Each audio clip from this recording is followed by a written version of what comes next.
lin na pat pui mun isak min ren hi amoy kan ti Hmar Martyrs football tournament at Hmar Martyrs hui hrãtna huya Chang wedding Chang fan fan PFC hai hrãtna Chang ngei ding lalpa thong pina le kadit sak nai sang tak ka hon plan che all the best. Hi, Marcolin HYF branch na bo say Martyrs Trophy 2018 na in helding Chang fan fan PFC hai hrãtna no pui dom ngei ding in kadit sakna ka hungin hlan cheu Chang fan fan pat pui mun FC all the best.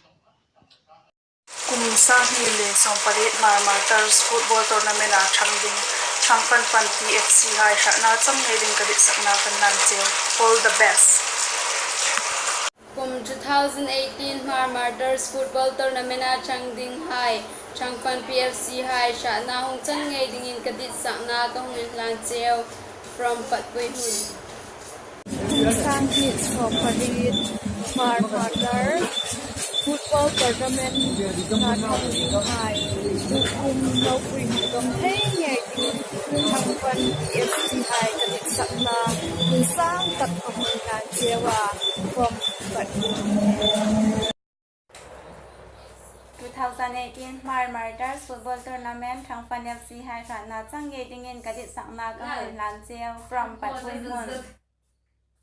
2018 Hmar Martyrs football tournament at Changding Chang fan fan PFC hai hrãtna chang ngei ding in kadit sakna in sang tak kan hlan cheu all the best wishes boys fighting.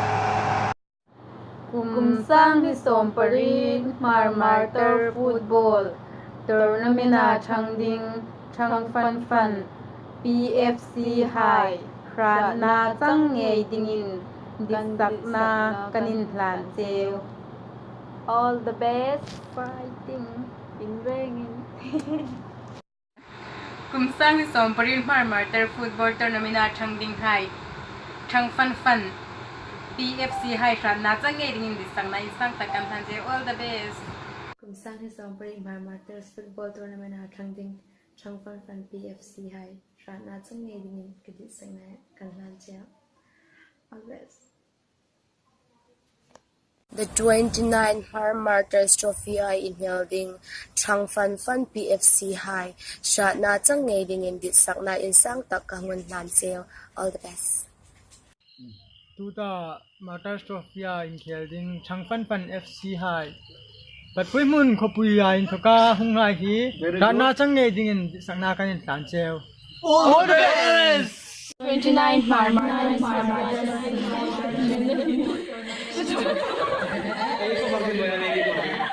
in disakna kanin hlan cheu all the best. The 29th Hmar Martyrs football tournament at Hmar Martyrs hui hrãtna huya Chang wedding Chang fan fan PFC hai hrãtna chang ngei ding in lalpa thong pina le sak nai sang tak ka hon hlan che all the best. Martyrs tournament on Changding Chang fan fan PFC hai hrãtna chang ngei ding in kadit sakna kan hlan cheu all the very best. Hi, Marcolin HYF branch na bo say Hmar Martyrs Trophy 2018 na in helding Chang fan fan PFC hai hrãtna no pui dom ngei ding in kadit sakna ka hungin hlan cheu Chang fan fan pat pui mun FC all the best.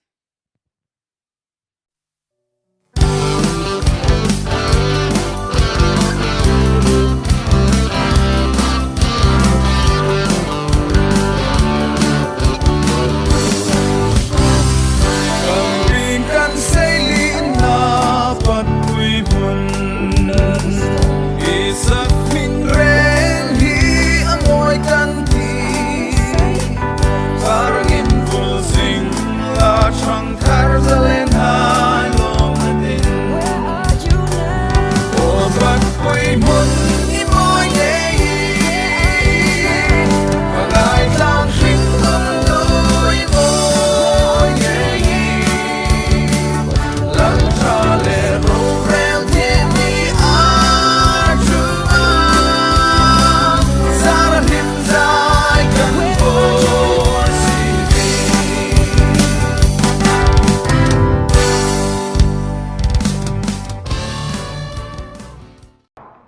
kumsang ni som parit Hmar Martyrs football tournament na Chang ding Chang fan fan PFC hai hrãtna chang ngei ding in di sakna kan hlan cheu. All the best. 2018 Hmar Martyrs Trophy Hmar na umahin Chang fan PFC hai hrãtna chang ngei ding in di sakna kan hlan cheu from Babelman.